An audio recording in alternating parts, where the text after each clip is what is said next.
ব্যবসা বাণিজ্যের বিশ্লেষণ নিয়ে ডিবিসি নিউজের নিয়মিত আয়োজন ইসলামী ব্যাংক টালিখাতায় স্বাগত জানাচ্ছি আমি মোস্তফা মাহবুব। ভারী বর্ষণ আর পাহাড়ি ঢলে তলিয়ে গেছে বন্দর নগরী চট্টগ্রাম। থই থই পানিতে ব্যাহত জীবনযাত্রা, থমকে গেছে ব্যবসা বাণিজ্য। বন্দরে পণ্য খালাস ব্যাহত হওয়ায় বাধাগ্রস্ত হচ্ছে আমদানি রপ্তানি। এমন পরিস্থিতিতে ক্ষতির মুখে পড়েছে পুরো অর্থনীতি। এসব নিয়েই আজ টালিখাতায় আমাদের আলোচনার বিষয়, বন্যায় বন্দর নগরীর কত ক্ষতি। এ বিষয় নিয়েই আলোচনা করতে অনলাইনে যুক্ত আছেন বিজিএমই এর সাবেক প্রথম সহসভাপতি এরশাদুল্লাহ এবং Chattogram chamber of commerce and ইন্ডাস্ট্রির সাবেক সভাপতি ও চট্টগ্রাম পোর্ট ইউজার্স ফোরামের আহ্বায়ক কামাল উদ্দিন আহমেদ। আপনাদের দুজনকেই স্বাগত জানাই আমাদের আজকের আলোচনায়। জনাব কামাল উদ্দিন আহমেদ, আপনাকে দিয়ে শুরু করতে চাই। এই চট্টগ্রাম মানে বন্দর নগরীতে এই ধরনের আসলে বন্যা বা প্লাবিত হওয়ার ঘটনা, এটা সাম্প্রতিক সময়ে তো আসলে আমরা দেখিনি। এর ফলে আসলে বন্দর কেন্দ্রিক যে ব্যবসা বাণিজ্যের যে লেনদেন বা ব্যবসা বাণিজ্যের কার্যক্রম, সেটি আসলে কতটা ব্যাহত হচ্ছে? আসলে আপনাকে ধন্যবাদ। আমি কি পরিমাণ বৃষ্টি এবং কি পরিমাণ পানি জমেছে সেটা তো আমার মনে হয় বলার দরকার নাই। আপনারা টেলিভিশনও দেখেছেন এবং অনেক প্রচার হয়েছে এটা নিয়ে। তবে আমার কাছে যেটা মনে হচ্ছে যে এই বন্যার কারণে চট্টগ্রাম বন্দরে যে চলাচল বিঘ্নিত হচ্ছে, এই বিঘ্নিত হওয়ার পেছনে যে আমার মনে হয় যে যারা দায়ী, যারা এটাকে নিয়ে কোনো কেয়ার করতেছে না, সেটা হলো সিটি কর্পোরেশন এক। দ্বিতীয়ত হলো যে কি আমাদের এই যে ওয়াসা, এটা কি ওয়াসার দায়িত্বে পড়ে না সিটি কর্পোরেশনের দায়িত্বে পড়ে না এটা রোডস অ্যান্ড হাইওয়ের দায়িত্বে পড়ে, এটা নিয়ে একটা আমি শুনছিলাম। আমি যখন চট্টগ্রাম চেম্বারের প্রেসিডেন্ট ছিলাম তখনও কিন্তু এই জায়গাগুলোতে একটা দ্বিমত ছিল। সিটি কর্পোরেশন বলে আমরা কেন করব, আবার রোডস অ্যান্ড হাইওয়ে বলে এটা আমাদের কাজ না, আবার ওয়াসা বলে এটা আমাদের কাজ না। এটা নিয়ে অনেক মতদ্বৈততা ছিল। তো আমি মনে করি যে এটা কার কাজ, এটা ঠিক সরকারের ঠিক করে দেওয়া উচিত এবং এটাকে সঠিকভাবে করা মানে উচিত এবং এই পরিষ্কার মুহূর্তে করে। আসলে যদি এখনকার কথা আপনার কাছে একটু জানতে চাই যে আসলে বন্দরের যে কার্যক্রম, সেটি কি আদৌ স্বাভাবিক তো নেই নিশ্চয়ই। মানে এতে পরিস্থিতিটা কি একটু যদি বলতেন আমাদেরকে। অ্যাকচুয়ালি বন্দরে এই পানি জমাটটা হয় না তেমন। এই পানি জমাটটা হয় বন্দরের বাইরে শহরের রাস্তাঘাটে। তো বন্দরের বাইরে যদি গাড়ি ঘোড়া চলাচল করতে থাকে বা পারে, তাহলে বন্দরের অপারেশনে কোনো ডিস্টার্ব হওয়ার কথা না এবং হচ্ছে না। আমি মনে করি যে বন্দরের বাইরেই এই পানি জমাটগুলো হয়েছে এবং এটার জন্য বন্দরের গতানুগতিক যেসব কাজকর্ম ওগুলোতে তেমন কোনো বাধার সৃষ্টি হয়নি। নিশ্চয়ই আপনার কাছে আরো শুনবো। আমাদের সঙ্গে এরশাদুল্লাহ আছেন, একটু আপনার কাছে আসতে চাই। জনাব এরশাদুল্লাহ, নিশ্চয়ই আমাকে শুনতে পাচ্ছেন। আপনার কাছে একটু জানতে চাই আসলে মানে চট্টগ্রাম বন্দর, বিশেষ করে আমরা দেখছি যে পুরো শহরই তো পানির নিচে তলিয়ে গেছে এবং বিশেষ করে আমদানি পণ্য, খাদ্য পণ্যের যে একটা বড় প্রবেশদ্বার বলা হয় যে চট্টগ্রাম কেন্দ্রিক বা চট্টগ্রাম থেকেই আসলে সেটি সারা দেশে যায়, সেই জায়গাটুকু আসলে কতটুকু ব্যাহত হচ্ছে? ধন্যবাদ আপনাকে। টিবিসির সকল দর্শক মণ্ডলীকে শুভেচ্ছা জানাচ্ছি। যারা দেখছেন, পরবর্তীতে দেখবেন, তাদেরকে শুভেচ্ছা জানাচ্ছি। আসলে গত 5 তারিখ থেকে যে ভারী বর্ষণ হয়েছে, গতকাল আজকে সকাল 9টা পর্যন্ত 1380 মিলিমিটার বর্ষা হয়েছে এবং এটা হচ্ছে 50 বছরের মধ্যে হচ্ছে সবচেয়ে বেশি। তা আপনি যেটা জানতে চেয়েছেন বন্দরের অবস্থা কি, বন্দরে অবশ্য কোনো বন্যা হয়নি এবং চট্টগ্রাম শহরের মধ্যে কয়েকটি জায়গা ছাড়া, বিশেষ করে যেগুলি স্লাম এরিয়া, আমাদের নিচু এলাকা, যেমন চানগাঁও, পূর্ব 1600, পাঁচলাইশ 3 নম্বর ওয়ার্ড, মোহরা, তারপর ওদিকে আমাদের বিশেষ করে আমাদের ফতেঙ্গার এলাকাতে কিছু এলাকা, বাকুলিয়ার কিছু এলাকা এবং কয়েকটা জায়গায়, কিন্তু পুরো শহরে কোনো পানি নেই। পানি কিন্তু বেশি দেখা যাচ্ছে বর্তমানে, কিন্তু বিশেষ করে চন্দনাইশ, সাতকানিয়া, লোহাগাড়া, তারপরে আপনার কি বলে বাঁশখালী, এইসব জায়গায় কিন্তু পানির বন্যা বেশি হয়েছে। আপনারা দেখতে পাচ্ছেন। তবে চট্টগ্রাম শহরে যেহেতু কিছুটা 34 ব্রিগেড এবং সিডিএ মিলে যে কাজগুলি করেছেন, সেটার সুফল কিছুটা চট্টগ্রামবাসী পেতে শুরু করেছেন। 80% কাজ সমাধা হয়েছে, বাকি 20% কাজ বাকি আছে। সেগুলি হলে আমার মনে হয় চট্টগ্রাম শহরে যে জলাবদ্ধতা হতো সেটা থেকে চট্টগ্রামবাসী পরিত্রাণ পাবে। তবে এখানে চানগড় ব্যাপার আমি বলে, আজকে সকালেও আমি আমাদের যিনি দায়িত্বপ্রাপ্ত মন্ত্রী অমিত সাহেব এসেছে, অরিন্দম ইসলাম অমিত সাহেব এসেছিলেন, গতকাল এসেছিলেন, ওনার সাথে আমরা মিটিং করেছি। মাননীয় মেয়র, আমি, আমাদের চট্টগ্রাম 10-এর এমপি, সিডিএ চেয়ারম্যান, আমরা সবাই মিলে আজকে আমাদের এলাকা, বিশেষ করে আমার সংসদীয় এলাকা চানগত, যেখানে এখন পানি এখনো পর্যন্ত আছে, জনগণ কষ্ট পাচ্ছে, সেগুলি দেখার জন্য আমরা সরজমিনে গিয়েছিলাম। এবং 34 ব্রিগেডিয়ার শাম সাহেব উনি গিয়েছিলেন। এখানে যেহেতু কাল মানুষ কিন্তু অনেকে গত 20-30 বছর থেকে যে পানিগুলি আমাদের বিশেষ করে ক্যান্টনমেন্ট এলাকাতে, পাহাড় এলাকাতে পানিগুলি যেগুলি আসে, সেগুলি কিন্তু কালভার্টগুলি বন্ধ হওয়ার কারণে এবং যে ড্রেনগুলি করা হয়েছে সেগুলি বন্ধ থাকার কারণে কিন্তু পানি কিন্তু সরে যেতে পারছে না। বিভিন্ন জায়গায় যদিও অনেক জায়গায় সরে গেছে, কিন্তু গতকাল পর্যন্ত এখন পর্যন্ত পানি ওয়াটার লগিং হয়ে আছে। এগুলির ব্যাপারে ড্রেনগুলি অতি সত্বর ভেঙে নিশ্চয়ই গণমাধ্যমের খবরে আমরা যেমনটা দেখছিলাম যে পুরো চট্টগ্রামের যে প্রায় 138টিরও বেশি যে ইউনিয়ন সেখানে প্লাবিত হয়েছে, এবং এই সমস্ত অঞ্চলের ছোট ছোট ব্যবসায়ী, ছোট ছোট কৃষি উদ্যোক্তা, মৎস্যজীবী বা মাছের ঘের, সেগুলোও কিন্তু আমরা দেখেছি যে ভেসে গেছে বানের জলে। তাতে আসলে মানে যে ক্ষতিটা হলো সেটি কিভাবে অর্থনীতিতেই বা আঘাত করবে, বা স্থানীয় মানুষের যে জীবনযাত্রায় সেটি কতটুকু ব্যাহত করবে? আপনি ঠিকই বলেছেন, এখানে পুকুরগুলি ডুবে গেছে, সেগুলি মাছগুলি চলে গেছে। আমাদের গবাদি পশুর ক্ষতি হয়েছে, অনেক গবাদি পশু মারা গেছে। গতকাল যে আমাদের যে কোঅর্ডিনেশন মিটিংটা হয়েছিল, সেখানে কিন্তু আমাদের যিনি দায়িত্বপ্রাপ্ত মন্ত্রী উনি সকল টিএনও সাহেবদেরকে বলেছেন এগুলির একটা ক্ষতি নিরূপণ করার জন্য, প্রাথমিক একটা ক্ষতি নিরূপণ করার জন্য। এবং আমাদের আউসদানগুলি এখন পানির নিচে, আউসদান কিন্তু শহরের মধ্যে কিন্তু যেটা আপনারা যেটা বলতেছেন পোর্ট এবং শহরে, এখানে কয়েকটি জায়গা ছাড়া এখানে কিন্তু পানি নাই। সুতরাং পানি কিন্তু এখন আছে, কিন্তু গ্রামে না, কিন্তু মানে জলাবদ্ধতা হয়তো নেই, কিন্তু এই ভারী বর্ষণের কারণে পণ্য আনা নেওয়ায় যে স্বাভাবিক প্রক্রিয়াটি সেটি তো নিশ্চয়ই ব্যাহত হচ্ছে।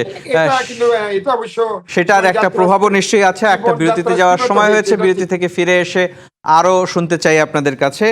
থাকবেন আমাদের সাথে। দর্শক দেখছেন ব্যবসা বাণিজ্যের বিশ্লেষণ নিয়েই ডিবিসি নিউজের নিয়মিত আয়োজন ইসলামী ব্যাংক টালিখাতা। এই পর্যায়ে নিচ্ছে একটি বিরতি, সঙ্গেই থাকুন। আবারও স্বাগত জানাচ্ছি ব্যবসা বাণিজ্যের বিশ্লেষণ নিয়ে ডিবিসি নিউজের নিয়মিত আয়োজন ইসলামী ব্যাংক টালিখাতায়। আর আজ আমাদের আলোচনার বিষয় বন্যায় বন্দর নগরীর কত ক্ষতি, এ বিষয় নিয়ে আলোচনা করছিলাম। জনাব কামাল উদ্দিন আহমেদ, আপনার কাছে জানতে চাই, বন্দর এলাকায় যদিও জলাবদ্ধতার সংকটটি নেই, কিন্তু এই ভারী বর্ষণের কারণে আমরা দেখছি যে পণ্য আনা নেয়ার যে যানবাহন, সেই যানবাহন চলাচলে সমস্যা হচ্ছে, ব্যাহত হচ্ছে। এই বিষয়গুলো আসলে আমাদের সামগ্রিক অর্থনীতিতে কতটুকু আঘাত ফেলবে? এগুলো অ্যাকচুয়ালি বন্দর এলাকাতে বা বন্দরের মাল পরিবহনের কোনো বাধা সৃষ্টি হয়নি এবং হবেও না। এটার কারণ হলো স্বাভাবিকভাবে বন্দর থেকে মালগুলো বের করার পরে আপনার ট্রাঙ্ক রোডে চলে আসে। তো সুতরাং আপনার শহরের যে জীবনযাপন, তার মধ্যে পানির যে ক্ষতি, সেটা মানুষের চলাফেরার এবং জীবনযাত্রার ভিতরে একটা প্রভাব ফেলেছে। আমি মনে করি যে এটা ক্ষণস্থায়ী, এটা বেশি সময় থাকে না। এবার এখনো কোনো সময় এমন দেখা যায় যে হয়তো একদিনের জন্য পানি জমেছে কিন্তু পরের দিন নাই। এটা স্থায়ী কোনো জমাট না। তবে এরশাদুল্লাহ সাহেব যেটা বলেছেন যে গ্রামগঞ্জে বা আশপাশ এলাকাতে পানি জমেছে, সেগুলা অ্যাকচুয়ালি এই মানুষের নিকটবর্তী পার্শ্ববর্তী গ্রাম বা অঞ্চলগুলাতে কষ্ট দিচ্ছে এবং তারা সাফারার হচ্ছে, সেখানে আর্থিকভাবে ক্ষতি হচ্ছে।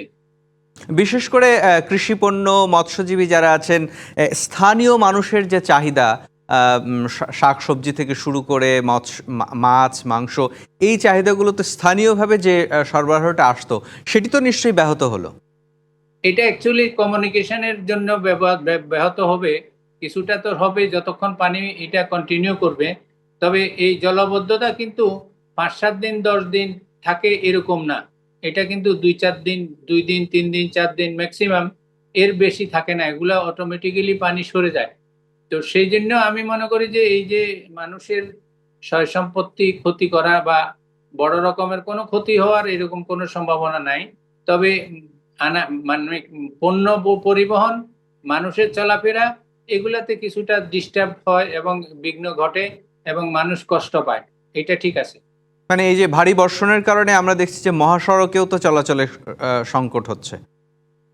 না, মহাসড়কে ঠিক পানি তেমন জমে না, এটা অ্যাকচুয়ালি শহরের মাঝখানে যেসব রাস্তাগুলো, তাতেই পানি জমে। কিছু উঁচা এলাকা, কিছু নিচা এলাকা, নিচা এলাকাতে পানি জলবদ্ধতা হয়, কিন্তু ওই উঁচা এলাকাতে হয় না। নর্মালি শহরের ম্যাক্সিমাম হয়তো 20-30টা পয়েন্টে হয়তো পানি জমে, কিন্তু পুরা শহরে জমে না। তার মানে যে চিত্রটা আমরা দেখছি, বন্দর নগরী হিসেবে আসলে আমদানি রপ্তানির যে প্রবেশদ্বার, সেই কার্যক্রমে আসলে খুব বেশি চিন্তার কারণ নেই। না না না, এই বর্ষার পানি জমছে, তার জন্য বন্দরের ইম্পোর্ট এক্সপোর্টের সাথে কোনো সম্পর্ক নাই, তেমন কোনো ব্যাঘাত হচ্ছে না, হবে না। শুধু জনজীবনের জন্য একটু কষ্টকর হচ্ছে, যে পানিতে যাওয়া আসা করা, পণ্য পরিবহন করা, স্কুলে যাওয়া, চাকরিতে যাওয়া, এগুলার ব্যাহত হচ্ছে এবং এগুলাতে মানুষ কষ্ট পায়, এবং এটা আগের থেকেই হয়ে আসছে। এবং স্থানীয়ভাবে যারা ক্ষতিগ্রস্ত হচ্ছে তাদের কে নিয়েই এখন আসলে ভাবনার বিষয়টা। আসলে আসলে স্থানীয়ভাবে ক্ষতিগ্রস্ত বলতে, আমাদের এখানে এই যে পরিমাণ পানি জমেছে, তাতে করে কোন রকমের আপনার ফসল অথবা বড় রকমের এই চাষাবাদ অথবা খামার, বড় খামার নষ্ট হয়েছে বা নষ্ট হচ্ছে, এরকম কোনো কিছু হয়নি এখনো। নিশ্চয়ই। আপনাকে ধন্যবাদ আমাদের সাথে যুক্ত হয়েছেন। আমরা জনাব এরশাদুল্লাহ, আপনার কাছে একটু জানতে চাই, মানে যে কথাটি কামাল উদ্দিন বলছিলেন যে বড় ধরনের খামার বা বড় ধরনের চাষাবাদ, কৃষিক্ষেত্র, সেটি নষ্ট হয়নি বলে তিনি বলছিলেন। আপনার কাছে কি মনে হয়? এবং যে দৃশ্য আমরা টেলিভিশনে দেখছি তাতে তো মনে হচ্ছে যে খানিকটা ব্যাহত হয়েছেই। না, এখানে এখানে দুইটা জিনিস আছে। একটা হচ্ছে জলবদ্ধতা, আরটা হচ্ছে বিশেষ পাহাড়ি ঢলের কারণে বন্যা। বিশেষ করে সাতকানিয়া, বাঁশখালী, তারপরে চন্দনায়, এখানে কিন্তু বন্যা হয়েছে। এখানে আমাদের বিশেষ করে কৃষির আবাস ধান নষ্ট হয়ে গেছে, এখন পানির নিচে। আমাদের পুকুরের মাছ চলে গেছে, আপনার গরু ছাগল, আমার মুরগির খামার, এগুলি নষ্ট হয়েছে। শহরের মধ্যে কিন্তু এই ধরনের প্রভাব আমরা দেখতে পাচ্ছি না, শুধু কয়েকটি জায়গা ছাড়া।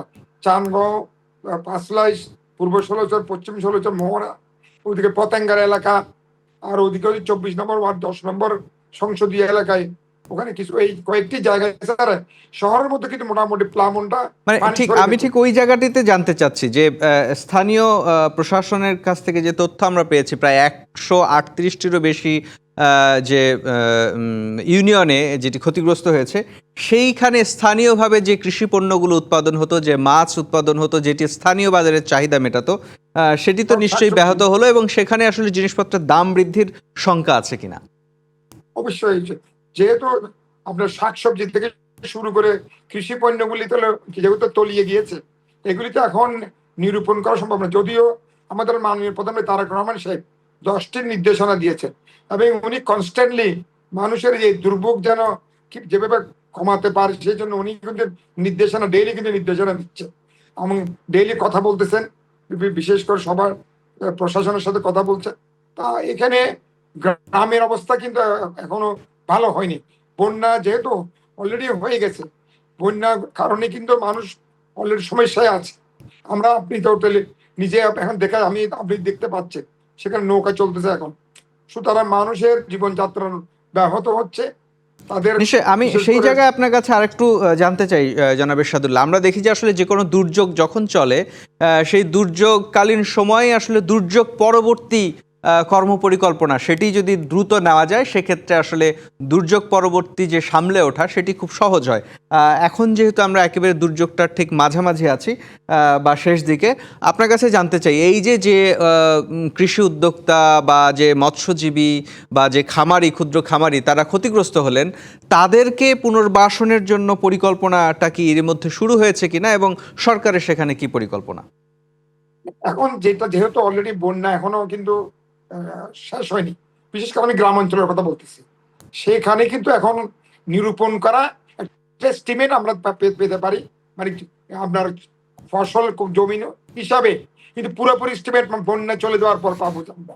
এখন কিন্তু আমাদের যে এখন হচ্ছে যে রিলিফ, কিভাবে মানুষের যেন মানুষ না খেয়ে থাকে তারা যেন খেতে পারে সেই ব্যবস্থা করা হচ্ছে সরকারের পক্ষ থেকে।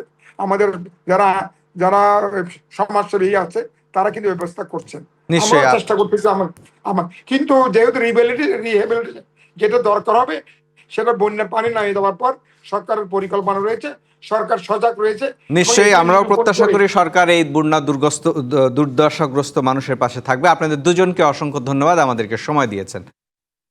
দর্শক, ব্যবসা বাণিজ্যের বিশ্লেষণ নিয়ে ডিবিসি নিউজের নিয়মিত আয়োজন ইসলামী ব্যাংক টালিখাতায় আজ এ পর্যন্তই। সঙ্গেই থাকুন।